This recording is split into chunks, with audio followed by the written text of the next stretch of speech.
দৈনিক 12 রাকাত সুন্নত বা নফল পড়লে আল্লাহর কাছে একটা করে জান্নাতে ঘর পাওয়া যাবে। আর জান্নাত উর্বর জায়গা।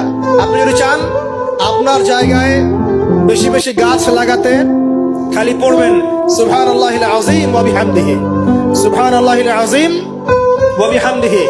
একটা একটা করে খেজুর গাছ জন্মাবে ইনশাআল্লাহ তাআলা। বলবেন সুবহানাল্লাহি ওয়া বিহামদিহি, সুবহানাল্লাহিল আযীম। আর বলবেন সুবহানাল্লাহিল আযীমি ওয়া বিহামদিহি। জান্নাতে গাছ রোপণ হবে ইনশাআল্লাহ।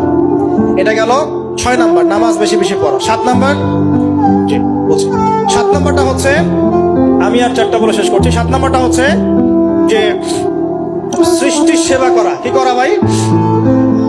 একটা হাদিস আছে যে ইরহামু মান ফিল আরদ ইয়ারহামুকুম মান ফিস সামা। তোমরা জমিনবাসীর প্রতি রহম করো, আসমানবাসী তোমাদের উপর রহম করবে ইনশাআল্লাহ। আল্লাহর ভালোবাসা পাওয়ার অন্যতম মাধ্যম হচ্ছে জমিনবাসীর প্রতি রহম করেন।